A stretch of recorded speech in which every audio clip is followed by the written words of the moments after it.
தாழ்த்தி அதனுடைய வார்த்தைக்கு முன்பதாக நம்மையும் நம்முடைய இருதயத்தையும் கிறிஸ்துவுக்குள்ளாக நம்ம ஒப்புக் கொடுப்போம்.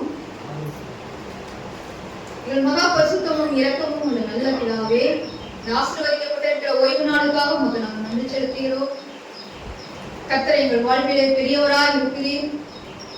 ஆண்டவரே, நீர் இரக்கமுள்ள தகப்பனாய் இருந்து ஒவ்வொரு நாளும் எங்களை போஷித்து வழிநடத்தி பாதுகாத்து, ஆண்டவரே உம்முடைய மந்தையின் ஆடுகளாக எங்களை மேய்த்து உம்முடைய வார்த்தைகளை கொண்டும் உம்முடைய வாழ்வு தருகிற ஆண்டவரே அந்த வசனங்களை கொண்டும் எங்களை தீர்ப்பித்து வருகிறீர். உமக்கு நாங்கள் நன்றி செலுத்துகிறோம். இந்த நாளிலும் உங்களுடைய வார்த்தைகளை நாங்கள் கேட்கும் பொழுது எங்களுடைய உள்ளம் உண்மை பற்றி அனல் கொண்டு இருக்க கர்த்தர் எங்களுக்கு கிருபை கொடுக்கிறோம்.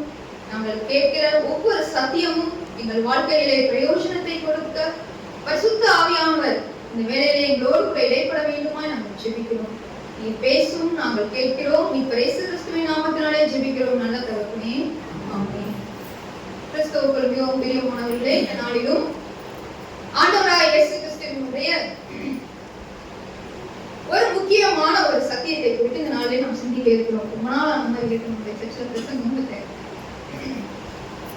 ஒரு ரகசியத்தை இந்த நாளிலே உங்களுக்கு நான் கற்றுக் கொடுக்க விரும்புகிறேன். ஒரு குறிப்பிட்ட ஒரு ரகசியம் சொன்னா, ஒரு அழகான ஒரு ஜெபம்.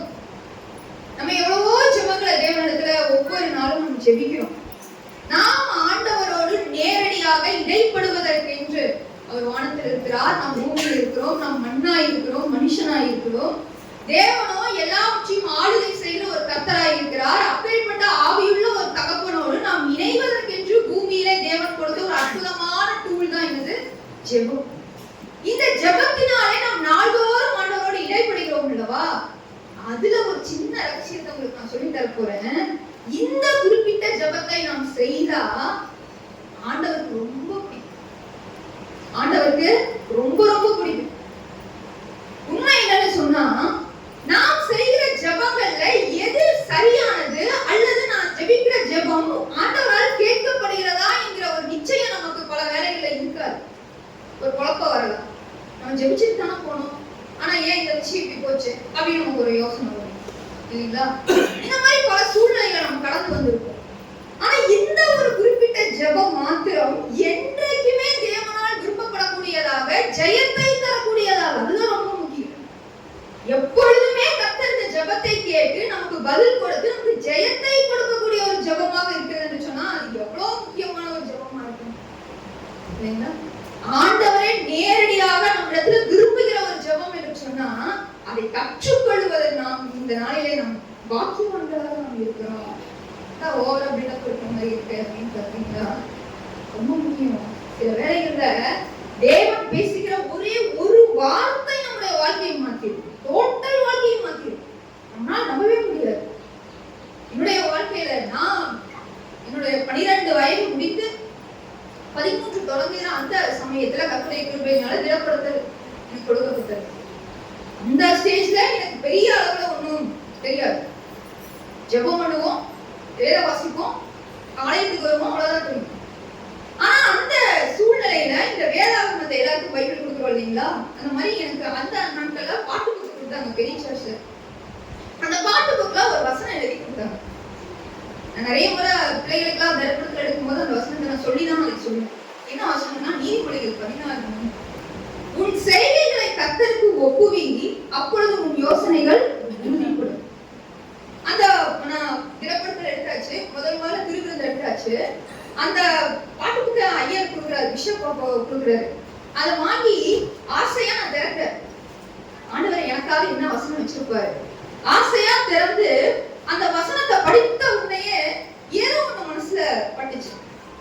உன் செய்கைகளை கர்த்தருக்கு ஒப்புவி. ரொம்ப சாதாரணமான ஒரு வசனம் தான் இல்லைங்களா? நீ ஆசீர்வதிக்கவே உன்னை ஆசீர்வதிப்பேன், நீ ஆசீர்வாதமாய் இருப்பாய் அப்படின்னா நிறைய ஆசீர்வாதமான வசனங்களை சிலர் எழுதி கொடுத்துருப்பாங்க, தெரியல எனக்கு. ஆனா எனக்கு கொடுத்த வசனம் இதுதான்.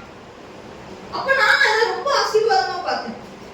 முதல்ல சின்ன பிள்ளைல அப்பதான் அந்த வசனத்தை யோசிக்கிறேன். உன் செய்கைகளை கர்த்தருக்கு ஒப்புவி, அப்பொழுது உன் யோசனைகள் உறுதிப்படும். அப்பனா நான் எப்படி இதை பண்ணணும்? அப்ப நான் இதுக்கப்புறம் திடப்படுத்தல் எடுத்துட்டேன். இதுக்கப்புறம் நான் என்ன செஞ்சாலும் நான் ஆண்டவர்கிட்ட போய் அதை என்ன பண்ணணும்? ஒப்பு கொடுக்கணும். அப்ப என்னோட யோசனைகளை கடவுள் உறுதிப்படுத்துவாரு. அவ்வளவுதான் எனக்கு புரிஞ்சுக்க. ஒன்றும் புரியல. அந்த வசனத்தை, அந்த வார்த்தைய அப்படியே நான் ஃபாலோ பண்ணுவேன். என்ன செய்தாலும் ஆண்டவர்கிட்ட போய் ஒப்பு கொடுப்பேன். ஆண்டவரே நான் ஸ்கூலுக்கு போறேன், விளையாட்டா செய்ய விளையாட கூட நான் சொல்லுவேன், ஆண்டவரே என் ஃப்ரெண்டு கூட போறேன், நீங்க என் கூட வாங்க. விளையாட்டா எது செஞ்சாலும் எல்லா விஷயத்தையும் ஆண்டவர்கிட்ட ஒப்பு கொடுத்து பழக்கம் என்ன ஆச்சுன்னு கேட்டீங்கன்னா, நாளடைவுல என் யோசனைகள் உறுதியானத ஞானமாய் நான் மாறிக்கொண்டு வருவதை என்னால் அந்த நாட்களிலேயே நான் கண்டுபிடிக்க முடியும். என்னுடைய ஆசிரியர்கள் நிறைய பேர் எங்களுக்கு சப்போர்ட்டிவா இருந்திருக்காங்க. அவங்க கொடுத்த உற்சாகத்துலதான் நானே ஆசிரியர் ஆகணும்னு ஃபியூச்சர்ல ஆகணும் அப்படிங்கிற ஒரு ஆர்வம் கூட வந்து நிறைய ஆசிரியர்கள் என்னுடைய வார்த்தைகளுக்கு நான் ஒரு 13, 14, 15 வயசுல இருக்கும்போது அதுக்கு அதிக மதிப்பு கொடுப்பாங்க. என் ஃப்ரெண்ட்ஸ் எல்லாம் கேட்பாங்க, எல்லாரும் செய்யறோம், ஆனா நீ செய்யறது கொஞ்சம் வித்தியாசம் இருக்கு, அது எப்படி? அது எனக்கு அப்ப சொல்ல தெரியல, பிறகுதான் நான் கண்டுபிடிச்சேன். உன் செய்களை கர்த்தருக்கு ஒப்புவித்தா உன் யோசனையெல்லாம் மாறிக்கிட்டே இருக்கும், ஞானமெல்லாம் மாறிக்கிட்டே இருக்கும். உன் வாழ்க்கையில உன்னுடைய தேவன் உன்னோடு இருக்கிறதை அனைவரும் காண்பாங்கிறதெல்லாம் பின்னாட்களா நான் கண்டுபிடிச்சேன். நான் ஏன் இதை சொல்றேன்னு சொன்னா, இந்த சாட்சி சொல்றது ஒரே ஒரு காரணம் தான். ஒரே ஒரு வார்த்தை, ஒரே ஒரு வசனம் நம்முடைய வாழ்க்கை என்ன பண்ணுங்க, தலையில போட்டு. அப்ப அவ்வளவு பெரிய விசுவாசத்துக்குள்ள என்னை நடத்துனது ஒரு வசனம் தான். என்னோட எல்லா வேத புத்தகத்திலையும் நான் அந்த வசனத்தை தான் இப்போ வரைக்கும் நான் எழுதி வச்சிருக்கேன். ஏன்னா என் வாழ்க்கையை தொட்டது, என் வாழ்க்கையை மாற்றினது இந்த ஒரு சின்ன வசனம் தான். இப்பவும் பிரியமானவர்களே நான் சொல்லித்தரேன், இந்த ஒரு ஜெபம் இன்னைக்கு உங்க வாழ்க்கையை மாற்றும். இந்த ஒரு ஜெபம் கர்த்தரை உங்களுடைய வாழ்க்கையில மிகுதியான ஆசீர்வாதங்களை கொண்டு வரக்கூடிய அளவு மாற்றும். அப்ப அது எவ்வளவு முக்கியமான ஒரு ஜெபமா இருக்கு. வாசிக்கலாமா? எல்லாரும் வேதத்தை எடுத்துக்கொள்ளுங்கள். 1 நாளாகமம் 29ஆம் அதிகாரம்.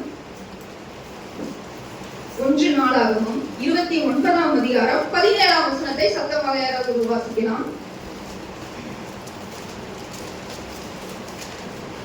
1 நாளாகமம்.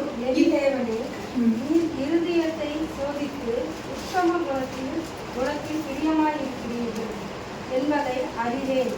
இவைகள் எல்லாம் நான் உத்தம இருதயத்தோடு மனப்பூர்வமாய் கொடுத்தேன்.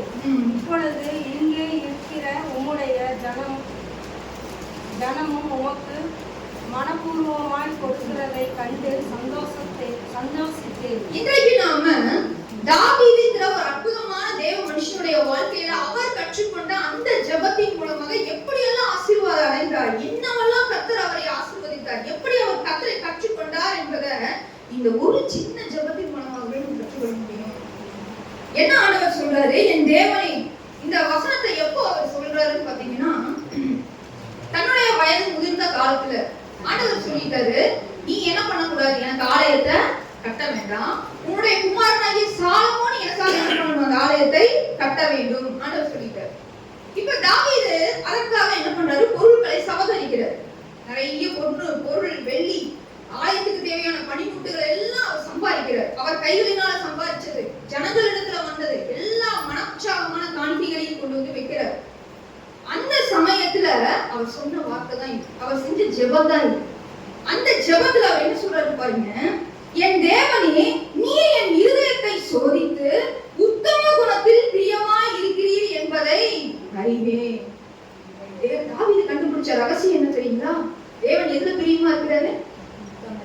உத்தம இருதயத்துல, உத்தமமான ஒரு இருதயத்துல. பிரியமானவர்களே, நம்ம எத்தனையோ ஜெபங்கள் ஆண்டவர்கிட்ட கேட்கிறோம். உண்மையிலே நம்ம கேட்க வேண்டிய ஒரு ஜெபம் என்ன தெரியுங்களா? சங்கீதம் 139 எடுத்துக்கொள்ளுங்க. இன்னைக்கு நாம் நாள் முழுவதும் இந்த சங்கீதத்துல, அதாவது தாவீதை குறித்து தான் நம்ம சிந்திக்க இருக்கிறோம். சங்கீதம் 139 23, 24 வாசிக்கலாம். சங்கீதம் 139 23, 24.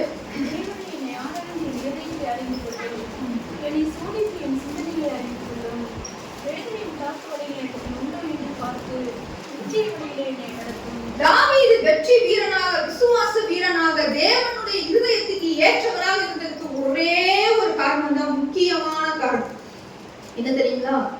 தன்னுடைய இருதயத்தை தேவனுக்கு முன்பாக உத்தமமாய் காத்துக்கொள்ள வேண்டும் என்கிற அந்த ஆரோக்கியமான ஒரு சிந்தனை எப்பொழுதுமே தாவீதுக்கு.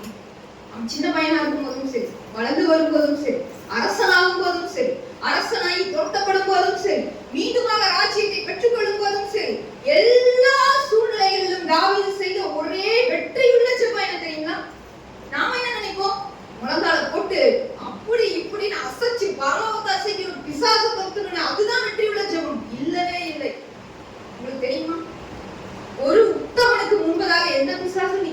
நீங்க கத்தி கப்பாடு போலங்கிற அவசியமே கிடையாது. அதே வேளையில நீங்க யோபு மாதிரி உத்தமனா இருந்தாலும் உங்க வாழ்க்கையில பிசாசு தலையிடுவதற்கு தேவனால வாய்ப்பும் கொடுக்கப்பட முடியும். அப்ப பிசாசு நம்ம கண்ட்ரோல்ல இருக்கிறாரா? இல்ல. சாத்தான் நம்மளோட கண்ட்ரோல் இல்ல. நம்முடைய கண்ட்ரோல்ல இருக்கிறது நம்முடைய இருதயம். பிசாசு இல்ல. அவனை கட்டி ஜெபிக்கணும்னு அவசியம் இல்ல. அது தேவன் பார்த்துக் கொள்வார். நான் எதை கட்டி ஜெபிக்கணுங்க? ஏன் இருதயத்துல உத்தம இருக்கணும்ங்கிறதுக்காக தான் ஜெபிக்கணும். அந்த ஜெபத்தை சாதாரணமா தாவீது சொல்ல 1:4 வாசித்தோம். அதுல தேவன் பிரியமா இருக்கிறார். இப்ப நீ என் மகன் கேட்பான், ஆண்டவரே என் இருதயத்தை குழப்பம் ஆண்டவரே, என் இருதயத்தை சோதிக்கும் ஆண்டவரே. வசனத்தை பாருங்க, எவ்வளவு அற்புதமான வசனம் பாருங்க. தேவனே என்னை ஆராய்ந்து என் இருதயத்தை அறிந்து கொள், என்னை சோதித்து என் சிந்தனைகளை அறிந்து கொள். நம்ம ஜெபிச்சிருக்கோம். யோசிச்சு பாருங்க, தேவன் ஏன் இருதயத்தை ஆராயணும்? அவ்வளவு நல்லா இருக்குமா? யோசிச்சு பாருங்க, அவ்வளவு நல்ல இருதயத்தை நம்ம வச்சிருக்கோமா? மனுஷனுடைய இருதயத்தை குறித்து எரேமியாவில் நம்ம வாசிக்கிறோம். மனுஷனுடைய இருதயம் பொல்லாங்கானதும் கேடுள்ளதும் கபடு நிறைந்தது, சகல விதமான தூஷணங்கள் வம்பு வார்த்தைகள் எல்லாமே மனுஷனுடைய இருதயத்திலே இருக்கு. எல்லா இருதயத்திலேயும் இருக்கு. ஆனா நீதிமானுடைய இருதயத்துல இல்ல. ஏன் தெரியுங்களா? அவங்க கழுவி சுத்தம் பண்ணிக்கிட்டே இருப்பாங்க. கழுவி அதை சுத்தம் பண்ணிக்கிட்டே இருப்பாங்க. தேவனுடைய சமூகத்துல தங்களை புறம்பிக்கிட்டே இருப்பாங்க. நான் உறுதியா சொல்ல முடியும், தேவனை உண்மையாய் பின்பற்றுகிற எந்த மனுஷனுடைய வாழ்க்கையிலும் அவன் இருதயம் சுத்தமானதா இருக்கும். தடுமாறினாலும் மீண்டும் அவன் எழுதுவான். தடுமாறினாலும் மீண்டும் அந்த இருதயத்தை தேவனுக்கு முன்பாக போய் நின்று தாவீது மாதிரி ஆண்டவரே இருதயத்தை சுத்தம் பண்ணுன்னு ஜெபிப்பான். அவன் தாங்க தேவனுடைய பிள்ளை. அவன் தான் தேவனுடைய பிள்ளை. அந்த ஜெபம் தான் தேவன் விரும்புகிற ஒரு ஜெபம். இப்போ இங்க நம்ம வாசிக்கிறோம், தாவீது கேட்கிறாரு, என்னை ஆராய்ந்து என் இருதயத்தை அறிந்து கொள்ளுன்னு ஜெபிக்கிறாரு. அப்ப தாவீது என்ன சொல்ல வர்றாரு? ஆண்டவரே உங்களுக்கு என் இருதயத்தை பத்தி உங்களுக்கு தெரியாது, நீங்க கொஞ்சம் டெஸ்ட் பண்ணுங்க, பார்த்து கண்டுபிடிச்சிக்கீங்க அப்படியே சொல்றாரு. நேரடியா பார்த்தா அப்படிதான் தெரியுது இல்லைங்களா? அது இல்ல. தேவன் எப்படிப்பட்டவர் தெரியுங்களா? தாவீது வார்த்தையிலேயே பாருங்க, 1 28 9 தன்னுடைய குமாரன் சாலமோனுக்கு அவர் கொடுக்கிற ஒரு கட்டளை எடுத்து வாசிக்கலாம். 1 எல்லாரும் எடுத்து வாசிங்க. இப்படி மனப்பூர்வமாய் கொடுத்ததுக்காக ஜனங்கள் சந்தோஷப்பட்டாங்க. 1 28 என் குமாரனாகிய சாலமோனே, நீ உன் பிதாவின் தேவனை அறிந்து அவரை உத்தம இருதயத்தோடும் உற்சாக மனதோடும் சேவி. நல்லா வாசிங்க அந்த பகுதியை மறுபடியும். உன் பிதாவின் தேவனை அறிந்து அவரை உத்தம இருதயத்தோடும் உற்சாக மனதோடும் நீ என்ன பண்ணு? சேவி. அடுத்து, கர்த்தர் எல்லா இருதயங்களையும் ஆராய்ந்து நினைவுகளின் தோற்றங்களை எல்லாம் அறிகிறார். நீ அவரை தேடினால் உனக்கு தென்படுவார். நீ அவரை விட்டு விட்டால் அவர் உன்னை என்றைக்கும் கைவிடுவார். அற்புதமான ஒரு வசனம். இதை எப்ப அவர் சொல்லித்தராரு தெரியுமா? சாலமோனை ராஜாவாக பிரதிஷ்டை பண்றதுக்கு நிறுத்தி இருக்கிறார். சகல இஸ்ரவேலர்களுக்கு முன்பாக, சபைக்கு முன்பாக சாலமோன் தான் அடுத்த ராஜா என்று அந்த அதிகாரத்தை வாசிக்க நமக்கு நேரம் இல்ல. தாவீது பிரதிஷ்டை பண்றாரு. அப்ப நேரடியா தன்னுடைய குமாரனை பார்த்து, அது முந்தின வசனத்தை பாத்தீங்கன்னா உங்களுக்கு தெரியும், நேரடியா சாலமோன் என்ற திருப்பி, சாலமோனே நீ ராஜாவாக போற, நீ சமஸ்த இஸ்ரவேலுக்கும் நீ ராஜாவாக போற, 12 கோத்திரங்களுக்கு மிகப்பெரிய ஒரு அரசனா மாற போற. உனக்கு நான் சொல்ற முதல் வார்த்தை என்ன தெரியுமா? பாருங்க, அப்படிதான் நாங்க சொல்லப்பட்டிருக்கு. முதல்ல தாவீது அவருக்கு கற்றுக் கொடுத்த விஷயம் என்ன தெரியுங்களா? ஒரு நல்ல தகப்பன் ஒரு தன்னுடைய குமாரனுக்கு, அதாவது ஒரு நல்ல வெற்றி அடைஞ்சதுக்கு அப்புறம் அப்பாவுடைய அனுபவங்கள் எல்லாம் மகனுக்கு சொல்லி கொடுப்பாங்க இல்லைங்களா?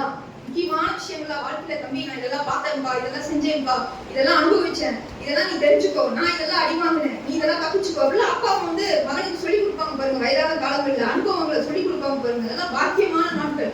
அதுல தாவீது தன்னுடைய அரசனாக போகிற தன்னுடைய குமாரனுக்கு கொடுத்த முதல் விஷயம் இதுதான். அது அவ்வளவு முக்கியமானதா தாவீது அதை பார்த்துப்பாரு. யோசிச்சு பாரு, தாவீதோட இருதயத்துல அது எவ்வளவு முக்கியமான ஒரு விஷயம் இருந்தா தன் மகனுக்கு முதல்ல அதை கற்றுக் கொடுக்கிறாரு. அப்படி என்ன கற்றுக் கொடுத்தாரு? என் குமாரனாகிய சாலமோனே, நீ உன் பிதாவின் தேவனை நீ அறிந்து வரணும். அவரை எப்படி நீ சேவிக்கணும்? எப்படி சேவிக்கணுமா? உத்தம இருதயத்தோடு.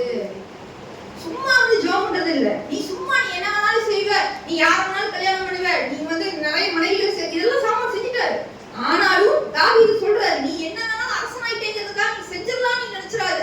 நீ உத்தம இருதயத்தோடு நீ என்ன பண்ணணும்? பிதாவாகிய தேவனை உற்சாக மனதோடு நீ சேவிக்கணும். நீ அப்படிதான் அவர் சேவிக்கணும். அவர் எப்படிப்பட்டவர் தெரியுமா? எல்லா இருதயங்களையும் ஆராய்ந்து நினைவுகளின் தோற்றங்கள் அவர் என்ன பண்ணுவாராம்? அறிகிறார். நீ அவரை தேடினா உனக்கு தென்படுவார்.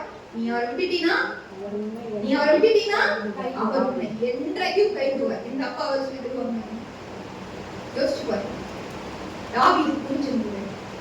உத்தம இருதயத்தோடு தேவனை தேடுதல்தான் சகல ரகசியமும் இருக்குது என்பது தாவீது தன் வாழ்க்கையில கண்டுபிடிச்ச மகா பெரிய வெற்றியின் மேன்மையா இருக்கு. எதுவுமே தேவையில்லைங்க. நீங்க கிறிஸ்தவ வாழ்க்கையை உயிரோட்டமா வாழ்வதற்கு, நீங்க உங்களுடைய ஆசீர்வாதமா இந்த உலக வாழ்க்கையை உயிரோட்டமா வாழ்வதற்கு உங்களுக்கு ஒன்றுதான் வேணும், உத்தம இருதயம். அவ்வளவுதான். ஏதோ ஒண்ணு கிடைச்சா ஆசீர்வாதமா இருப்பேன் நீங்க நினைக்கிறீங்களா? கிடையவே கிடையாது. உறுதியா கிடையாது. அது கிடைக்கும், ஆசீர்வாதம் வரும். அது வேற ஏதாவது பிரச்சனையும் வரும்.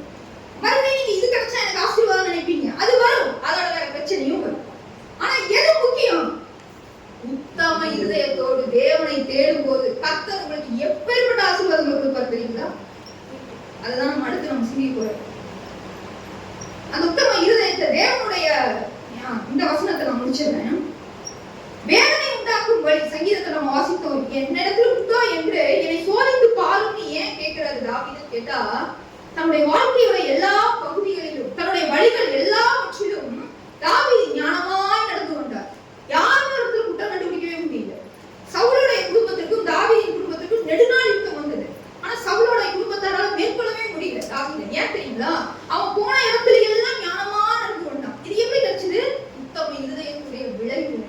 அவன் என்ன செய்வார் தெரியுங்களா? தாவீது எப்பொழுதுமே தன்னுடைய வழிகள்ல நான் தேவனுக்கு பிரியமா இருக்கிறேனா இல்லையா, என்னுடைய வாழ்க்கையில நான் ஒரு காரியத்தை செய்யறேன், அதுல கடவுள் பிரியப்படுவாரா இல்லையா, இத தவிர வேற எதையுமே யோசிக்க மாட்டேன். அதுதான் ஒரு ரகசியம். நான் ஒரு வேலை செய்யறேன், நான் ஒரு வியாபாரம் செய்யறேன், இல்ல நான் ஏதாவது ஒரு காரியத்தை செய்யறேன், என் குடும்பத்துக்கான ஒரு காரியத்தை ஏதோ ஒண்ணு சமதரிக்கிறேன், ஏதோ ஒண்ணு பண்றேன், அது எல்லாவற்றிலும் தேவன் விரும்புகிற வழிபடி உத்தமத்தின்படியே என் வாழ்க்கையில நடக்குதா, அதுல குறைவு இருக்குதா, இத மட்டும் கவனம் செலுத்தினா போதும். இதுல மட்டும் கவனம் செலுத்தினா போதும். இதுதான் தாவீதோட வெற்றியின் ரகசியம். வேற எதுவுமே கிடையாது. அது தேவன் நமக்கு கொடுத்த ஆசீர்வாதம் என்ன தெரியுமா? சாதாரண ஒரு மகனை சமஸ்த இஸ்ரவேலுக்கு ராஜாவாக்குறது மாத்திரம் கிடையாது. அவங்களுடைய சந்ததியில நான் தாவீதின் குமாரனை 2000 வருஷம் கழிச்சு அவரை பார்த்து கூப்பிடுறாங்க, தாவீதின் குமாரனை. எவ்வளவு பெரிய மேன்மை! நான் என்னுடைய விளக்கை என்றைக்குமே தாவீதின் வம்சத்துல ஏற்றி வைப்பேன் ஆண்டவர் வாக்கு கொடுத்தாரு. எவ்வளவு பெரிய மேன்மை! எதுக்கு கிடைச்ச பரிசு தெரியுங்களா? உத்தமமாய் வாழணும் ஆண்டவரேன்னு சொல்லி தன்னை விட்டு கொடுத்ததுக்கு கிடைச்ச பரிசு மகா மேன்மை எல்லாம் உலகத்துக்கும் அடுத்தது, ஆவிக்குரிய ஆசீர்வாதங்களுக்கும் அடுத்தது. இதை விட பெரிய ஆசீர்வாதம் வாழ்க்கையில வந்துடும். உலகத்திலேயும் ஆசீர்வாதமா இருக்கும், தேவனுடைய பிள்ளையாவும் ஆசீர்வாதமா இருக்கும். அதுக்கு என்ன தேவை எனக்கு? ஆண்டவரே எனக்கு இதை கொடுங்க, அதை கொடுங்க. இல்லைங்க, நீங்க எனக்கு உத்தம இதயத்தை கொடுங்க ஆண்டவரேன்னு கேட்கிறாங்க. ஒரு ஜெபம் நம்ம வாழ்க்கையை புரட்டி போடுங்க. தேவன் எப்படி பார்க்கறாரு தெரியுங்களா? ஆதியாகமம்லயே நம்ம இந்த வார்த்தையை பார்க்க முடியும். ஆதியாகமம்ல ஒரு அற்புதமான வசனம் இருக்கு. தேவன் உலகத்தை அழிக்கிறதுக்கு முன்னாடி ஒரு காரியத்தை பார்த்தார். என்ன பார்த்தாரு தெரியுமா? ஆதியாகமம் 6ஆம் அதிகாரம் 5ஆம் வசனத்தை வாசிக்கலாம். மனுஷன் அக்கிரமம் இங்கே பெரியது என்றான். அவன் இருதயத்தில் இறைவனின் தோற்றம் எல்லாம் உத்தமம் பொல்லாததென்று கர்த்தர் கண்டு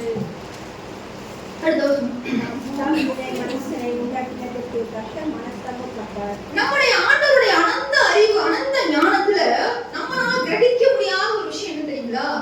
கர்த்தரால மனுஷனுடைய இருதயத்துடைய நினைவுகளின் தோற்றத்தை புரிஞ்சுக்க முடியும், அறிய முடியும். உள்ள சொல்ல போனா தோன்றுவதற்கு முன்பதாகவே அறிய முடியும். அது பயங்கரங்க. இந்த ஞானம் ரொம்ப பயங்கரம். நம்ம ஏன் கடவுளுக்கு பயப்படணும் தெரியுங்களா? நம்ம இருதயத்துல நாம என்ன யோசிக்க போறோம்ங்கிறது அவருக்கு தெரியும். இப்ப இல்ல, நம்ம கடைசி மூச்சு விட்டுட்டு நான் சாவ போறோம் பாத்தீங்களா, அப்ப நான் என்ன யோசிப்பேன் கூட கடவுளுக்கு தெரியும். எல்லாமே தெரியும். ஒரு விஷயத்தை நம்ம சிந்திக்கிறோம் பாத்தீங்களா, அந்த சிந்தனையோடைய தோட்டம் எப்படி இருக்குதுன்னு ஆண்டவர் பாக்குறாரு. தோட்டம் அப்படின்னா என்ன இருக்குன்னா, இப்ப நான் ஒருத்தருக்காக நான் பேச போறேன்னு வச்சுக்கோங்களேன், மனசுக்குள்ள அவங்கள பத்தி எனக்கு வேற மாதிரி ஒப்பீனியன் இருக்கலாம், ஆனா வெளியில வேற மாதிரி வார்த்தைகளை கூட அங்க பிரயோகித்து நல்ல பிள்ளையாக நடிச்சுட்டு கூட வர முடியும், யாராலையும் இது செய்ய முடியும். ஆனா தேவன் எதை பார்ப்பாரு தெரியுங்களா? நீ என்ன நினைச்சு இதை பேசுனீங்கிறது அவருக்கு தெரியும். நீ எதுக்காக என்ன பிளான் போட்டு என்ன ஸ்கெட்ச் போட்டு எப்படி மாத்தி பேசுனீங்கிறது அவருக்கு தெரியும். அதுதான் நீங்களின் தோற்றத்தை வருகிறார், அவர் இருதயத்தை அறிகிறார். சவுல் நல்லவனாட்ட எத்தனையோ பேர் தாவீதை கூப்பிட்டு கூப்பிட்டு கூப்பிட்டு நல்லவனாட்ட பேசினான். நான் அதை தரேன், பொண்ணை தரேன், என் பிள்ளையை கட்டி வைக்கிறேன், அதை பண்றேன், இதை பண்றேன், நல்லவனாட்ட நிறைய நடிச்சான். ஒரு இடத்துல கூட தாவீதை தொட முடியலையே, எங்கேயுமே தொட முடியலையே. ஏன் தெரியுங்களா? அவனுடைய இருதயத்தின் அக்கிரமத்தை தேவன் அறிந்ததுனால ஒருபோதும் தாவீது ஆண்டவர்கிட்ட கொடுக்கவே இல்லை. அதுதான் தாவீதோட வெற்றி. தாவீதுக்கு அதை பத்தியே கவலை இல்லை. சவுல் எந்த நேரத்துல என்னை தொடுவான், என்ன பண்ணணும் தெரியல, என்ன நடக்கும்னு தெரியல. ஆனா ஒண்ணு மட்டும் தாவீதுக்கு தெரியும், நான் என் இருதயத்தை எப்பொழுதுமே புடமிட்டு தேவனிடத்துல ஒப்பு கொடுத்து, ஆண்டவரே என் இருதயத்தை அறிந்து கொள்ளும், என்னை சோதித்து என் சிந்தனைகளை அறிந்து கொள்ளும், என் இடத்துல ஆகாத வழி இருந்தால் எனக்கு காண்பிக்கும், நான் ஜெபிப்பேன், நான் அதை சரி பண்ணிக்குவேன், இது மட்டும்தான் நான் செய்வேன். மீதி எல்லாம் யார் பார்த்துக்குவாங்க? என் தேவன் பார்த்துக்குவாங்க. இதுதாங்க வெற்றி.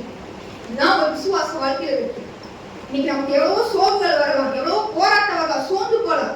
நம்ம பிரச்சனைகளுக்கு பயப்பட வேண்டியது இல்லை. நம்ம எதை கண்டு பயப்படணும் தெரியுங்களா? நம்முடைய இருதயத்தை கண்டு நம்ம பயப்படணும். என் இருதயத்துக்குள்ள உத்தம குணம் இருக்கணும், மற்றவர்களை பத்தின நல்ல குணம் இருக்கணும், அபிப்பிராயம் இருக்கணும், தேவனுக்கு பயப்படுகிற பயம் இருக்கணும். அது இல்லாம போச்சுன்னா கடவுள் என் இருதயத்தின் நினைவுகளின் தோட்டத்தை பார்க்கிறாங்க பயம் நமக்கு இருந்தா போதும், நம்ம வாழ்க்கை செழிப்பா இருக்கும், நம்ம நல்ல விசுவாசியா மாறுவோம், நம்ம சுத்தமுள்ளவர்களா மாறுவோம், வேதத்தை அறிந்து கொள்ளுவோம், ரகசியங்களை புரிந்து கொள்ளுவோம். அதுதான் உத்தம இருதயம்.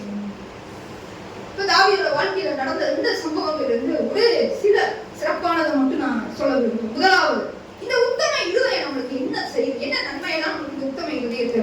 முதலாவது, பாவம் செய்யாமல் பாதுகாக்கிறது. அதுதான் ரொம்ப முக்கியம் ஒவ்வொரு புத்தகமும். முதலாவது விஷயம் என்னங்க? சத்தமா சொல்லுங்க. பாவம் செய்யாமல் பாதுகாக்கிறது. 2 சாமுவேல் 16ஆம் அதிகாரத்தை எடுத்துக்கணும். 2 சாமுவேல் 16ஆம் அதிகாரம் 6 இருந்து 10 வரை உள்ள வசனங்களை வாசிக்கலாம்.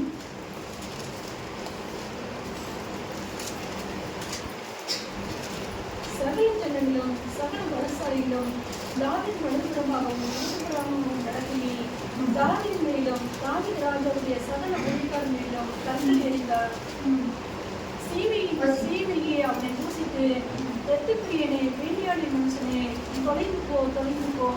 சவுலின் ஸ்தலத்திலே ராஜாவான உண்மை கர்த்தர் சவுல் வீட்டாரின் இரத்த பலியையும் திரும்ப பண்ணினார். கர்த்தர் ராஜ்யபாலத்தையும் குமாரனாகிய அப்சலோமின் கையிலே ஒப்புக் கொடுத்தார். இப்பொழுது இதோ உன் அக்கிரமத்தையும் அகப்பட்டாய், நீ இரத்தப்பிரியனான மனுஷன் என்றார். அப்பொழுது செரீயாவின் குமாரன் அபிசாய் ராஜாவை நோக்கி, அந்த செத்த நாய் ராஜாவாகிய ஆண்டவனை தூசிப்பானே, நான் போய் அவனை தலையை வாங்கி கொடுத்துமே என்றார். அதற்கு ராஜா, செரீயாவின் குமாரனே, எனக்கும் உங்களுக்கும் என்ன? அவனை நீ தூசிக்கட்டும், தாவீதை தூசிக்க வேண்டும் என்று கர்த்தர் அவனுக்கு சொன்னார். ஆகையால் ஏன் இப்படி செய்கிறாய் என்று கேட்கத்தக்கவன் யார் என்றார். இது ஒரு சம்பவத்தை நம்ம பார்க்கிறோம். தாவீது ஒன்றும் சாதாரண ஆள் கிடையாது, பெரிய ராஜாவாயிட்டார். சரிங்களா? அவருடைய குமாரன் அப்சலோமுக்கு முன்பாக பொருத்தப்பட்டு இவர் போயிட்டு இருக்காரு. அவர் நினைச்சா அப்சலோம் ஒரு செகண்ட்ல அதமாக்கிட முடியும். ஆனா தன்னுடைய குமாரன் அறியாம செய்யறான், உங்களுக்கு டைம் கொடுப்போம், இப்போதைக்கு நம்ம ஒதுங்கி போவோம், பிரச்சனை இருக்குன்னு போயிட்டு இருக்காரு. இப்ப போகும்போது என்ன நடக்குது? மிகப்பெரிய ஒரு பரிவாரம். ஏன்னா ஒரு ராஜா கூட அவரை பத்தின ஒரு நல்ல இருதயத்துல வாழ்ந்துருப்பாங்க பாருங்க மக்கள். அவங்கள தாவீது தான் பெற்றுக்கொள்ள முடியும். நல்லவங்களை எப்பவுமே நல்லவங்க சூழ்ந்து இருப்பாங்க, பயப்பட முடியும். நம்ம அப்படி தனித்து விடப்பட மாட்டோம்.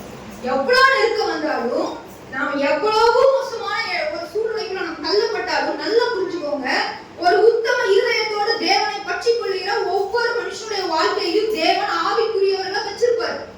கரெக்டா வந்து நிற்பாங்க, கரெக்டா அந்த ஜெபம் வந்து நிற்கும், கரெக்டா எங்கிருந்து வருவாங்கன்னே தெரியாது, கரெக்டா சப்போர்ட் வரும், கரெக்டா வசனம் வரும், எப்பவுமே அந்த தனியா விட மாட்டார். அது பெரிய வெற்றி. உலகத்துல எந்த மனுஷனுக்கு கிடைக்காத வெற்றி. உலகத்துல எவ்வளவோ சாதிச்சவன் ஜெயிச்சவன் கூட தோத்து போற சூழ்நிலை வரும்போது, ஒரு பிரச்சனையில அகப்படும் போது, அவன் மனசு குழம்பும் போது அவன் தற்கொலைக்கு கூட போயிடுறாங்க, அவ்வளவு மனசு உடைச்சு போயிடுறாங்க. ஆனா தேவனை பின்பற்றுகிற உத்தமமாய் பின்பற்றுகிறவனுக்கு தேவன் பலத்த பாதுகாப்பு வச்சிருப்பார். யோபு நினைச்சு பாருங்க, எல்லாமே போச்சு, தூசிக்கிறதுக்கும் ஆள் வந்தாச்சு, மனைவியும் தூசிக்க சொல்லியாச்சு, ஆனாலும் உடைய இருதயத்துல விசுவாசத்தை வச்சது யாரு? அந்த உத்தம இருதயத்தை பாதுகாத்துக் கொண்டது யாரு? தேவன். எப்பவுமே அரணானவர் நமக்கு தேவன். இந்த சம்பவத்தை நம்ம பார்க்கிறோம். தாவீதோட அவருடைய படை வீரர்கள்லாம் யுத்த வீரர்கள்லாம் கூட போயிட்டு இருக்காங்க. எவனோ ஒருத்தன் சவுளுடைய வம்சத்தானவன், அவனால பொறுத்துக்க முடியல. எல்லாருமே அவங்கவுங்கள பற்றி கொள்வாங்க இல்லைங்களா? பொறுத்துக்க முடியல. அவன் என்ன சொல்றான் தெரியுமா? உனக்கு ஏன் இந்த பிரச்சனை வந்தது தெரியுமா? ஏன் உனக்கு இந்த தண்டனை வந்தது தெரியுமா? நீ ஏன் சிக்கன தெரியுமா? நீ சவுல நீ ஏமாத்துறீன்னு சொன்னான். ஆனா அவன் சொன்ன வார்த்தை உண்மை கிடையாது, அது பொய் தான். சொல்லுவாங்க தேவனுடைய பிள்ளைகள் பிரச்சனையில் அகப்படும் போது வாய்க்கு வந்ததெல்லாம் பேசுவாங்க. நீ அதை பண்ணியிருப்ப, இதை பண்ணியிருப்ப, அதனாலதான் உனக்கு வந்தது, நடிச்சிருப்ப, பொய் சொல்லியிருப்ப, இதெல்லாம் சொல்லியிருப்பாங்க. தாவீது கலங்கலை. ஒரு மனுஷன் நெருக்கப்படும் போது, உபத்திரவத்தினால் அவன் நொறுக்கப்படும் போது எப்பேற்பட்ட மனுஷனும் சோர்ந்து போவான். அவன் விசுவாசம் சோதிக்கப்படும், அவன் தளர்ந்து போவான். நாமளே ஆண்டவரை நம்பி எத்தனையோ விஷயங்களை செஞ்சுட்டு இருப்போம். சில வேளைகள்ல பிரச்சனைகள் பெருசாகும் போதோ அல்லது நாம் நினைத்த மாதிரி காரியம் நடக்காத போது சோர்வு வரும், போராட்டம் வரும், நெருக்கம் வரும். நமக்கு நம்ம எப்ப விளத்தலாம் என்கிற பிசாசுடைய கண்ணி நம்மை சூழ்ந்திருக்கும் போது நம்மை தாண்டி வருவதற்கு நெருக்கப்படுவோம். அந்த சூழ்நிலையிலும் பாவம் செய்யாமல் பாதுகாக்கிறதுக்கு ஒரு அரண் வேணும்னா அது என்ன தெரியுங்களா? அது தாவீது இருந்த உத்தம இருதயம். அந்த சூழ்நிலையிலும் யாரெல்லாம் மறுதளிச்சிருவாங்க. பேதுருக்கிட்ட உத்தம இருதயம் முதல்ல இல்லாம இருந்தது. அவருக்கு ஒரு நெருக்கம் வந்துச்சு. உத்தமமா தேவனை பின்பற்றல. பேதுரு மனசுக்குள்ள சில ஆசையெல்லாம் இருந்தது. ஆண்டவர் ஏசப்பா வச்சு பெரிய ஆளாயிடுவோம், நீங்க கற்றுக் கொடுக்குறாரு. ஏசப்பா வச்சு பெரிய ஆளாயிடுவோம், பணம் காசு சம்பாதிச்சிடலாம், அதை பண்ணிடலாம், இதை பண்ணிடலாம். பேதுருவுக்கும் அந்த மாதிரி ஆசையெல்லாம் இருக்குது. இவர் போயிட்டாருன்னா இதுக்கப்புறம் நம்மளும் பெரிய ஆளாயிடலாம், இந்த மாதிரி எல்லாம் ஆசை இருக்குது. அப்படின்னா என்ன அர்த்தம்? அந்த இருதயத்துல உத்தமம் இல்லைன்னு அர்த்தம், அங்க குறையுதுன்னு அர்த்தம். உத்தமத்தை காத்துக் கொள்ளணும். தேவனோடு கூட இருக்க சீடனுக்கே இந்த எண்ணம் வருது. நாம சொல்லிக்கொடுவோம் இல்லையா இந்த விஷயத்துல உத்தமமா இருக்கிறதுல? அப்போ சோதனைகள் வந்தப்பெல்லாம் பேதுரு தோத்து போனாரு. ஆண்டவர் மறுதளிச்சு போனாரு. ஏன் தெரியுமா? எது தேவைங்கிறத அவர் முதல்ல புரிஞ்சுக்கல. அடி வாங்கினாரு, மனஸ்தாபப்பட்டாரு.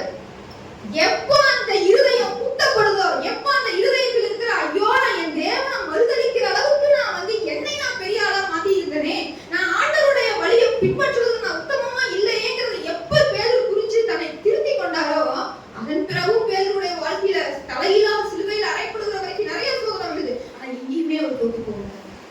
பாவம் செய்யாமல் நம்மளை பாதுகாப்பது எது? அந்த நேரத்துல நம்ம சோதிக்கப்படும் போது எல்லா வசனமும் ஞாபகம் வராது. பிரச்சனை அப்படியே தலைக்கு மேல போகும்போது எந்த வசனமும் ஞாபகம் வராது. மனம் பதறும், ஓடுவோம், தவிப்போம். எது பாதுகாக்கும் தெரியுங்களா? அது வரைக்கும் நம்ம ஆண்டவருக்கு பயந்து யுத்தம் இருதயத்தோட வச்சிருக்கோம் பாத்தீங்களா? அது நம்மளுக்கு வசனத்தை சொல்லிட்டு அப்படி யாரனா நிற்கும், அப்படி பாதுகாக்கும். சீமை என்ன தூசிக்கும் போது தாவீது என்ன சொல்றாருன்னு பாருங்க. கர்த்தர் தான் அவனுக்கு அனுமதி கொடுத்திருக்காரு. அவன் தூசி கேட்டும் பரவாயில்ல, ஏத்துக்கிட்டாரு, மனசார ஏத்துக்கிட்டாரு. அவன் தூசி கேட்டும் பரவாயில்ல. அந்த நேரத்துல பொறுமையை கொடுக்கறது எதுங்க? இதுவரைக்கும் தாவீது பின்பற்றின உத்தமம் இருக்கு. அவர் நினைச்சிருந்தா அந்த நேரத்துல சீமை ஒரு இந்த சிறையாவின் குமாரத்தை ஒரு வார்த்தை சொல்லியிருந்தா தலையிலே சீவி இருப்பாங்க. தாவீது அதை செய்யல. வேண்டாம், பரவாயில்ல, நான் ஏத்துக்கிறேன், நான் அக்செப்ட் பண்ணிக்கிறேன், இந்த சூழலை நான் அக்செப்ட் பண்ணிக்கிறேன், நான் பொறுமையா கடந்து போறேன். பிரியமானவர்களே, நாம விசுவாசத்துல சோதனைகளை சகிப்பதற்கு நமக்கு உத்தம இருதயம் அரணாக இருக்குது. ஒருவேளை பேதுருக்கு மட்டும் உத்தம இருதயம் இருந்திருந்தா அன்னைக்கு ஆண்டவர் மறுதளிச்சிருக்கவே மாட்டேன். என்ன நோக்கத்துக்காக தேவனை தெரிந்தெடுத்தாருங்கிறத அவர் நல்லா புரிஞ்சுருந்தா அந்த அவர் மறுதளிப்பே வந்திருக்காரு. அதுதான் நான் சொல்ல வரேன். நம்முடைய வாழ்க்கையில நமக்கு வருகிற பாவ சோதனைகள் நாள்தோறும் வரும். எந்த ரூபத்துல நமக்கு தெரியாது. நம்மை விழுக்க பார்க்கிற பிசாசானவன் கெச்சிக்கிற சிங்கம் போல 24 மணி நேரம் வகை தேடி சுற்றி தெரிகிறான். நமக்கு பின்னாடி ஒரு பெரிய நெட்வொர்க்கே வேலை செஞ்சுட்டு இருக்குது. நம்ம கண்ணுக்கு மறைவா அது நமக்கு தெரியறது இல்ல. யார் எந்த பாவத்துல விளத்தலாம், எப்படி தேவனுடைய விசுவாசத்திலிருந்து பிரித்து விடலாம். பிசாசுடைய நோக்கம் ஒண்ணுதான். நீ ஆசீர்வாதமா இருக்கிறையோ நாசமா போறியோ அதை பத்தி நமக்கு எந்த கவலையும் கிடையாது. நீ தேவனோடு இருக்க கூடாது, அவர் மேல விசுவாசம் வைக்க கூடாது. எந்த சூழ்நிலையில நீ அவர் மறுதளிப்ப, எனக்கு ஆண்டவர் தரல, எனக்கு தேவையில்லை அப்படின்னு நீ எப்ப சொல்லுவ? இதத்தான் வரவீசி தேடிட்டு இருக்கான். இந்த சோதனைக்கு ஒரு மனுஷி தேவனுடைய பிள்ளை தப்பிச்சு கொள்ளணும்னா, அவன் தேவனை அண்டி கொள்ளணும்னா, அவன் நெருக்கப்படும் போது அவன் பெறனா மாறணும்னா அவனுக்கு உத்தம இருதயம் வேணும். அற்புதமான ஒரு சம்பவம் இந்த சீமையில் சகிச்சாரு தாவீது. எதனாலங்க? தேவனை உண்மையா அவர் பார்த்துக்குவார், கர்த்தர் பார்த்துக்குவார். நான் இதுல தலையிடவே மாட்டேன். என் கர்த்தர் எனக்காக யுத்தம் செய்வார். அவர் என்ன சொல்வாரோ அது நடக்கட்டும், பரவாயில்ல, நான் அக்செப்ட் பண்ணிக்கிறேன். இந்த உத்தம இதயத்துலதான் ஜெயிச்சாங்க. இன்னொரு சம்பவம் கூட இருக்கு. அற்புதமான ஒரு வசனம். ஆதியாகமம் 20:6. ஆதியாகமம் 20:6 இந்த அபிமெலேக்கு என்ன பண்ணிடுவாருன்னா சாராளை தூக்கிட்டு வந்துருவாரு. ஆபிரகாமுடைய மனைவி சாராளை தூக்கிட்டு வந்துருவாரு. தன்னுடைய கணக்கு மனைவியாக்கிறதுக்காக தூக்கிட்டு வந்துருவார். ஆனா அறியாம தான் செய்வார். ஏன்னா சாராள் மேடம் என்ன சொல்லிடுவாங்க அடிக்கடி, சகோதரி நம்ம என்ன அழகுன்னு எனக்கு தெரியல, அந்த வயசான காலத்திலேயே என்ன பண்ணிட்டே இருக்காங்க, கடத்திக்கிட்டே இருக்காங்க, கத்திருக்காங்க. ஆனா இந்த லேடி சொன்ன வார்த்தை நினைச்சுதான் தூக்கிட்டு வந்தான். அது ஆபிரகாமுடைய வேலைக்கு வந்து இருக்கு. ஆனா தலைவர் தெரியுங்க, ஆபிரகாமே எதையும் கண்டுக்கிறது இல்லை. அப்பச்சா போகுது வைஃப போய் நீ என்னோட அக்கா சொல்லிட்டு தங்கச்சி சொல்லிடுன்னு சொன்னா அந்த அம்மா என்ன பண்ணும், புருஷனை காப்பாத்துறதுக்காக அது ரெண்டு சொல்லிடுச்சு. சரி, ஓகே, அந்த வசனத்தை மட்டும் வாசிங்க. 20:6 அப்பொழுது தேவனியத்தோடு முந்தின வாசிங்க. இவள் தன் சகோதரி என்று அவன் என்னோட சொல்லவில்லையா? அவன் தன் சகோதரன் என்று இவளும் சொன்னாலே, உத்தம இருதயத்தோடும் சுத்தமான கைகளோடும் இதை செய்தேன் என்று சொன்னான். அப்பொழுது தேவன், உத்தம இருதயத்தோடே நீ இதை செய்தாய் என்று நான் அறிந்திருக்கிறேன். நீ எனக்கு விரோதமாக பாவம் செய்யாதபடிக்கு உன்னை தடுத்தேன். ஆகையால் நீ அவளை தொட நான் உனக்கு இடம் கொடுக்கவில்லை. அற்புதமான ஒரு வசனம். புரியுதுங்களா? தேவன் என்ன சொல்லியிருக்காரு பாத்தீங்கன்னா, அபிமெலேக்குக்கு தெரியாது, சாராளும் ஆபிரகாமும் கணவன் மனைவி தெரியாது. இவர் தெரியாம தூக்கிட்டு வந்துட்டாரு. அதாவது என்ன சொல்றதுன்னா, அவன் தங்கச்சி அவளுக்கு பிடிச்சிருக்குது, தூக்கிட்டு வந்தாரு, கல்யாணம் பண்ணிக்கலாம் தூக்கிட்டு வந்துட்டாரு, அவ்வளவுதான். மனசுக்குள்ள எந்த கெட்டதும் இல்லை. அவனை பொண்ணு இவளுக்கு மனைவி ஆகணுங்கிற எண்ணம்லாம் அவருக்கு இல்லை. இவர் எடுத்துட்டு வந்ததை இவன் நல்ல மனுஷனா உத்தம இருதயத்தோட இருக்கிறதுனால கடவுள் என்ன பண்ணாரு தெரியுங்களா? கனவுல தோன்றி அபிமெலேக்கு, நீ யார் தூக்கிட்டு வந்திருக்க தெரியுமா? ஒரு தீர்க்கதரிசியோட மனைவி தூக்கிட்டு வந்திருக்க, மரியாதையா அனுப்பிவிட்டு, இல்லைன்னா அவனை யூட்டிலைஸ் பண்ணிடுவேன்னு சொல்றாரு. மிரட்டும் போது இவர் சொல்றாரு, ஆண்டவரே நான் என்னண்டவரே பண்ணேன், நான் உத்தம இருதயத்தோட தான் ஆண்டவரே செஞ்சது தப்பு, ஆனா எப்படி செஞ்சிருக்காரு உத்தம இருதயத்தோட அப்படின்னு என்ன அர்த்தம்னா, தப்பு தெரியாம செஞ்சுட்டாரு, நான் நல்லவன். சரிங்களா? மனசுக்குள்ள எப்பவுமே கடவுளுக்கு பயப்படுறவன், அதுக்கு பேர் தான் உத்தம இருதயம். நான் இப்படி பண்ணிட்டேன் கெஞ்சு போது ஆண்டவர் சொன்னாரு, நீ உத்தம இருதயத்தோட செஞ்சேன்னு எனக்கு தெரியும், அதனாலதான் நான் என்ன பண்ணேன், இதுக்கு மேல நீ பாவம் செய்யாதவங்களுக்கு அப்படி தடுத்தேன். புரியுதுங்களா? சொன்னா எது நம்மளை பாவம் செய்யாம தடுக்கும்? உத்தம இருதயம். தேவனுடைய பிள்ளையா எது நம்மளை மாத்தும்?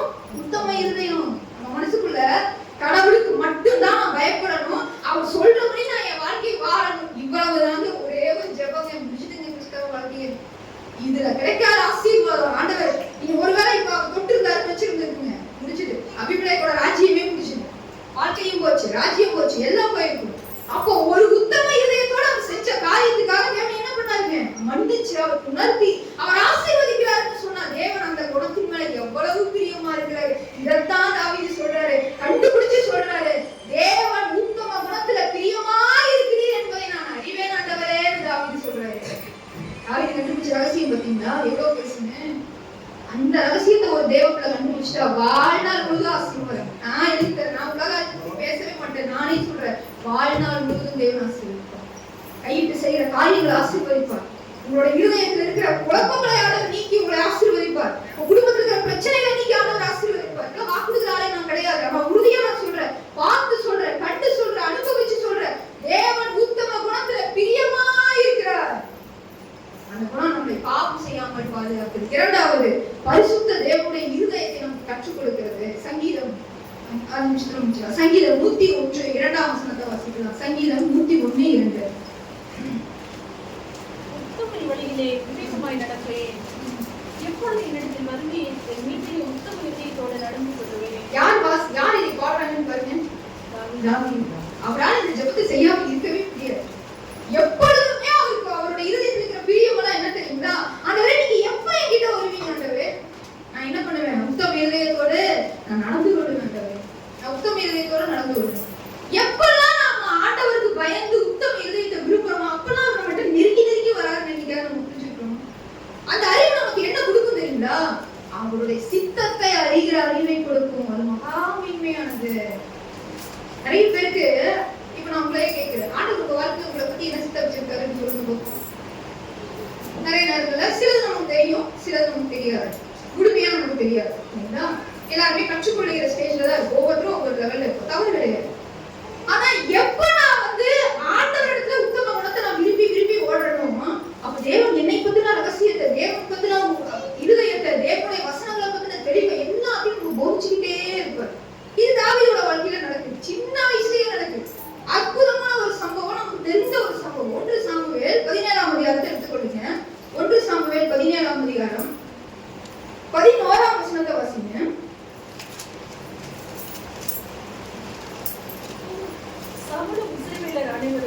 அந்த பெலிஸ்தருடைய வார்த்தைகளை கேட்டு கலங்கி மிகவும் பயப்பட்டார்கள். தாவீது என்பவர் இந்தியாவில் உள்ள என்ன சம்பவம் நமக்கு தெரியும். கோலியாத் என்ன பண்றாரு? நிக்கிறாரு. மிகப்பெரிய ஒரு பிரச்சனை, மொத்த இஸ்ரவேல் ஜனத்துக்கு ஒரு பெரிய பிரச்சனை. அங்க நிக்கிறதுக்கு யாராலையும் திராணி இல்ல, யாராலையும் நிக்க முடியல. சவுலும் பெரிய பெரிய யுத்த வீரர்களும் என்ன பண்ணாங்களா? வசனம் என்ன சொல்லுங்க? கலங்கி பயப்பட்டார்கள். அந்த பெலிஸ்திய படையை பார்த்து பயப்படுறாங்க, கோலியாத்தை பார்த்து பயப்படுறாங்க. அத்தனை பேர், ஒரு ராஜா பயப்படுறாருங்க. நம்ம என்னங்க பண்ண முடியும்? இப்ப புரிஞ்சுக்கோங்க. சவுலும் ராஜா, சவுலும் யுத்த வீரர்களும் நடுங்கிட்டு அந்த பக்கத்துக்கு போகாம இப்படி ஓரத்துல போய் நின்னுட்டு இருக்காங்க. இந்த சூழ்நிலையில தாவீதுக்கு எப்படிங்க தைரியம் வருது? நீங்க சொல்லுங்க, எப்படி தாவீதுக்கு தைரியம் வரும்? அவன் யுத்த வீரனா, ஆரம்பிச்சுட்டு இருக்கிற பையன், 17 வயசு பையன், சின்ன பையன், அவனுக்கு எப்படி தைரியம் வரும்? எங்க நாடே கதிகலங்கி போய் நின்று இருக்குது. அமெரிக்க பிரசிடென்ட் கூட நம்ம நிக்க முடியுமா? நான் போய் நிக்கிறேன்னு வச்சுக்கோங்க, சிரிப்பா இருக்குதுல்ல. எனக்கே சிரிப்பு வருது. நான் போய் நிக்கிறேன், நான் போய் ஜெயிச்சிருவேன் அப்படின்னா யாரும் நம்புவாங்களா? அப்படிதான் தாவீது போனாரு. என்ன சொன்னார் தெரியுமா?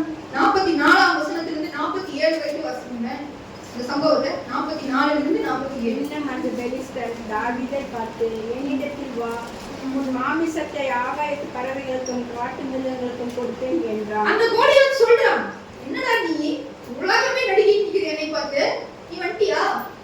நீ நம்ம பார்த்து சிரிப்பா வருது, இப்ப நான் வேற இருக்கான், வா நான் பிச்சுக்க வீச போறேன் அப்படின்னு சொல்றான். அடுத்த வசனங்க. அதற்கு தாவீது பெலிஸ்தனை நோக்கி, நீ பட்டயத்தோடும் ஈட்டியோடும் கேடகத்தோடும் என்னிடத்தில் வருகிறாய், நானும் நீ நிந்திக்கிற இஸ்ரவேலுடைய இராணுவத்தின் தேவனாகிய சேனைகளுடைய கர்த்தரின் நாமத்திலே உன்னிடத்தில் வருகிறேன். இன்றைய தினம் கர்த்தர் உன்னை என் கையில் ஒப்புக் கொடுப்பார். நான் உன்னை கொன்று உன் தலையை உன்னை விட்டு வாங்கி பெலிஸ்தருடைய பாளையத்தின் பிணங்களுக்கு இன்றைய தினம் ஆகாயத்து பறவைகளுக்கும் பூமியின் காட்டு மிருகங்களுக்கும் கொடுப்பேன். அதனால் இஸ்ரவேலின் தேவன் ஒருவர் உண்டு என்று பூலோகத்தார் எல்லோரும் அறிந்து கொள்வார்கள். கர்த்தர் பட்டயத்திலும் ஈட்டினாலும் ரட்சிக்கின்றவர் அல்ல என்று இந்த ஜன கூட்டம் எல்லாம் அறிந்து கொள்ளும். இப்போ தாவீதோட இந்த வார்த்தைகள் யாருக்கு சொல்லி கொடுத்தாங்க? யாருக்கு சொல்லி கொடுத்தாங்க? எப்படி அது கிடைக்கும்? ஒரு சின்ன பையன் மனசுக்குள்ள இவ்வளவு பெரிய விசுவாசம் எப்படி வரும்? எப்படி வந்தது? உலகமே நடுங்கி நிக்கிற ஒரு பிரச்சனைய தனியால ஒரு சின்ன பையனா போய் என்ன பயந்து நிக்கிறீங்க? அவன் யாரு? அவன் ஏமாத்துறான், ஒரு பெலிஸ்தியன். அவன் தேவனுடைய சேனையை நிந்திக்கிறது, அவன் ஏமாத்துறான். அவனுடைய தலையை நான் வெட்டி வீசுவேன்னு போய் ஒரு சின்ன பையன் போய் நிக்கிற அளவுக்கு அதுதான் தேவனுடைய சித்தம். இல்லைங்களா? தேவனுடைய சித்தம் என்னது? பெலிஸ்தியர்கிட்ட இஸ்ரவேலை ஒப்பு கொடுக்கிற தேவனுடைய சித்தமா? கிடையாது.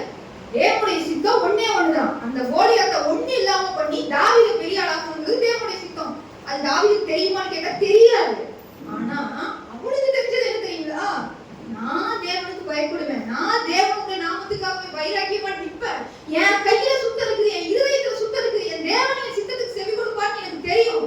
அது மாத்திரம் இல்ல, எங்களை எல்லாம் சாக கொடுக்கிறது தேவனுடைய விருப்பம் இல்லைங்கிறத நல்லா புரிஞ்சு வச்சு ஒரு சின்ன பையனால அவ்வளவு பெரிய ரட்சிப்பு வருதுன்னு சொன்னா அந்த மனசுக்குள்ள இருக்கிற உத்தமத்துக்கு தேவன் எவ்வளவு வெளிப்பாடு கொடுக்குறாருன்னு பாரு.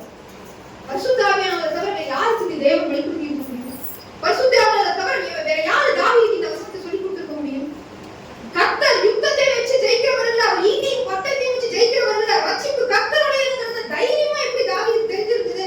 ஏன்னா கர்த்தரை பற்றின பரிசுத்த இருதயத்தை பற்றின எல்லா சிந்தையும் தேவனை உத்தமமாய் பின்பற்றுகிறவர்களுக்கு தானாகவே இறங்கி வரும், தானாகவே உங்களுக்கு வெளிப்படும்.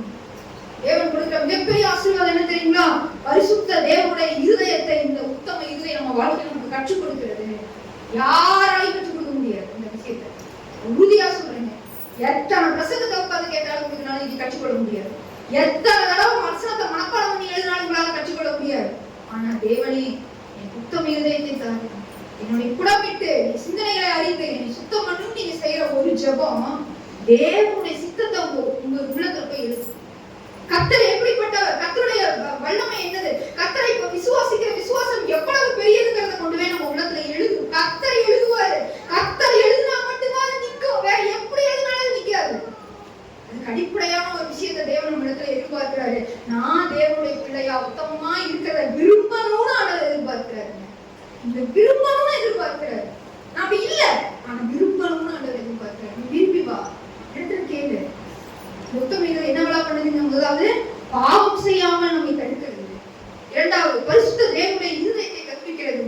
போது பரலோக திட்டத்தை நம்ம வாழ்க்கையில நிறைவேற்றுகிறது. பரலோக திட்டத்தை நம்ம வாழ்க்கையில நிறைவேற்றுகிறது. அற்புதமான சம்பவம். ஒவ்வொரு விசுவாசியும் தேவனுடைய பிள்ளையும் தேவனுக்காக வாழ்ந்து உத்தமமாய் வாழ்ந்து கர்த்தருடைய சாட்சியை காத்துக்கொண்டு அநேகருக்கு ஆசீர்வாதமாக்கி அநேகரை ஆசீர்வதித்து நிம்மதியா போய் அவருடைய சமூகத்துல போய் வாழ்நாளெல்லாம் வளர்க்கிறோம் பாத்தீங்களா? அந்த பரலோக திட்டம் வேணும்னா அதுக்கு தொடக்கப்புள்ளியே இருக்காங்க. தாவீதோட வாழ்க்கையை நம்ம பார்க்கணும். எத்தனை சம்பவம், எத்தனை ஆசீர்வாதங்கள்.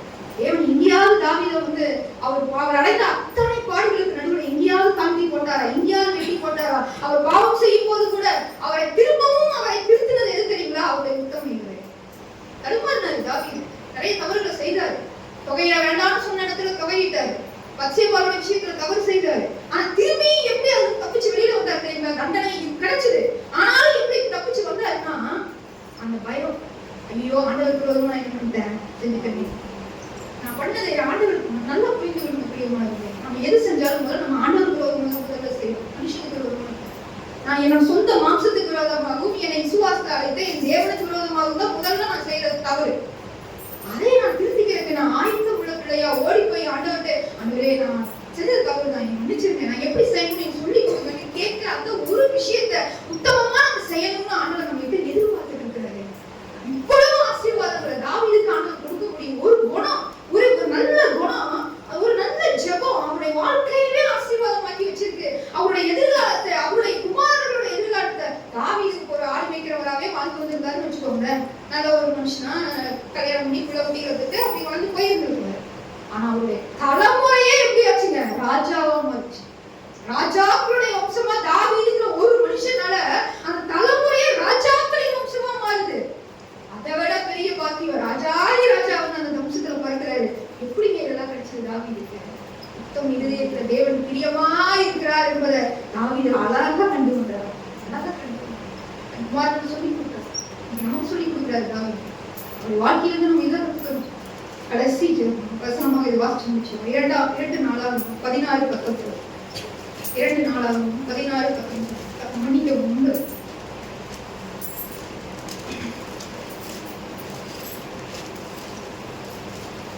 மிகவும் ஏராளமான இல்லைங்க, 2 நாளாகும் 16:9. தம்மை பற்றி உத்தம இதயத்தோடு தேடுகிறவர்களுக்கு தம்முடைய வல்லமையை விளங்க பண்ணும்படி கர்த்தருடைய கண்கள் பூமி எங்கும் உலாவிக் கொண்டிருக்கிறது.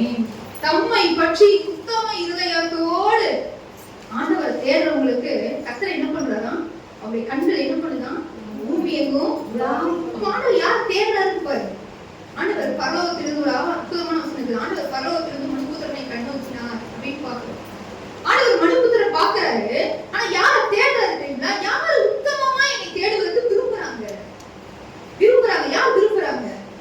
யார் பரிசுத்தமா வாழணும், ஆண்டவருடைய பிள்ளையா வாழணும், என் மனசுக்குள்ள நல்ல இருதயம் இருக்கணும், என்கிட்ட கட்டளை இருக்கு, அதை நான் களையணும் இப்படின்னு சொல்லி யார் விரும்புறாங்க? கடவுளுக்கு பயப்படுறதை யார் தெரிந்து கொள்றாங்கிறத தேவன் அப்படி தேடி தேடி பாக்குறாரு. எந்த மனுஷன் அவனை கூட நிறுத்துவார் சாட்சியம். அப்படி இல்லாம நினைச்சாரு. எக்கச்சக்கமான பரிசுத்தமான தேவன் நம்முடைய கரங்களை இன்னைக்கு பாதுகாக்கிறார். இதையெல்லாம் தாண்டி உத்தம இதயத்தை பாதுகாக்க தேவனாலதான் முடியும். நம்மளால நம்மளையே பாதுகாக்க முடியாது. நமக்கு சோர்வு வரும்போது, நம்ம விசுவாசம் குறையும் போது, பிரச்சனைக்குள்ள மாட்டும் போது கர்த்தர் தான் நம்மளை பாதுகாக்கிறார். அதுதான் உண்மை. ஆனா அதுக்கு எவ்வளவு விருப்பம் இருக்கணும்னு தேவன் பிரியமானவங்க. தேவன் உத்தம குணத்துல பிரியமுள்ள தேவனா இருக்கிறார். யார் உத்தமமா தன்னை தேடுவாங்கன்னு ஆண்டவர் தேடிக்கொண்டு இருக்கிறாரு. அந்த வரிசையில நீங்களும் நான் இந்த நாளிலே ஆண்டவர்கிட்ட ஒப்பு கொடுக்கணும். ஆசீர்வாதமா வாழணும், ஆசீர்வாதமா வாழணும். நாமே கவலைகள் வரணும். இவ்வளவு வல்லமையுள்ள தேவன் நமக்கு இருக்க, நம்ம விசாரிக்க நமக்கு நல்ல தகவல் இருக்க, உங்கள் கவலைகள் எல்லாம் என் மேல் வைத்து விடுங்கன்னு சொல்லுகிற நேசிக்கிற கரம் விரிச்சு அழைக்கிற ஒரு தகப்பன், ஜீவனை கொடுத்து நமக்காக உயிரை கொடுத்த தேவன் இருக்க, நாம ஏங்க பிரச்சனைக்குள்ள வரணும்? நீங்களே யோசிங்க. நாம ஏங்க கடந்து வரணும்? நாம ஏங்க பிரச்சனையை வரணும்? எவனோ ஒருத்தர் பேசுற மாதிரி நாம ஏங்க வரணும்? சூப்பரா வாழுவோம், தேவ பிள்ளையா வாழுவோம், மகிமையா வாழுவோம், அநேகரை ஆசீர்வதிக்கிற வாழ்க்கை வாழுவோம், அநேகருக்கு கொடுப்போம், அநேகரை வாழ வைப்போம், அநேகரை தேவ பிள்ளையாக்குவோம். இவ்வளவு உத்தமமான ஒரு காரியத்தை தேவன் எனக்காக உங்களுக்காக நம்ம முன்னாடி வச்சிருக்காருன்னா நம்ம ஏங்க ஆண்டவர்கிட்ட கேட்கக்கூடாது? ஆண்டவரே, உத்தம குணத்துல பிரியமான தேவன் தலைகளை தாழ்த்தி கண்களை மூடி கர்த்தருடைய சமூகத்தில் முழு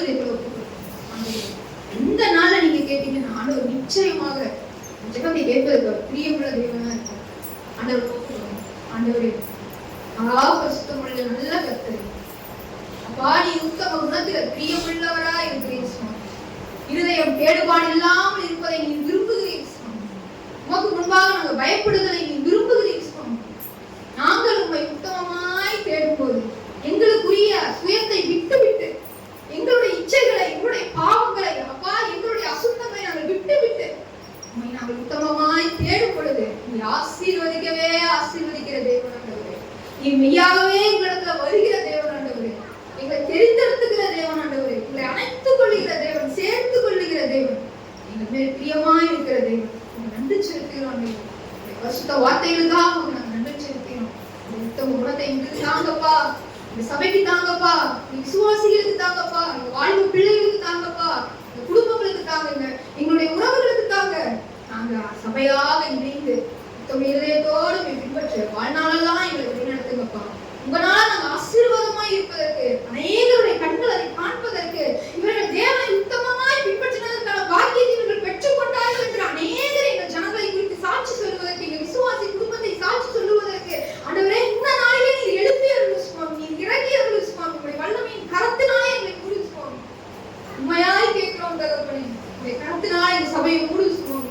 அநேகர் இந்த சபையை பார்த்து ஆசீர்வாதம் இந்த சபையினால அநேகருக்கு ஆசீர்வாதம் உண்டு என்று சொல்லுகிற நாட்கள் வரணும் ஆண்டவரே, வரணும் ஆண்டவரே. சபையினால அநேகர் வாழ்ந்திருக்கணும் ஆண்டவரே. அநேக குடும்பம் ஆசீர்வதிக்கப்படணும், கிறிஸ்துவை அறிந்து வரணும், கர்த்தருடைய சித்தம் நிறைவேறணும் ஆண்டவரே. அப்படி எங்களை ஆசீர்வதிக்கணும். உண்மையாய் பின்பற்ற எல்லாருக்கும் கற்றுத்தாரு. பரிசுத்த வார்த்தைகளுக்காக பரிசுத்த கரத்துல எங்களை தாழ்த்தி ஒப்பு கொடுத்து தருகிறோம் ஆண்டவரே. நீரே எங்களை பொறுப்படுத்திக் கொள்ளுமா செய்வது இப்பரிசு கிறிஸ்துவின் ஈடியற்ற நாமத்தினாலே வேண்டிக் கொள்கிறோம் நல்ல தகப்பனே.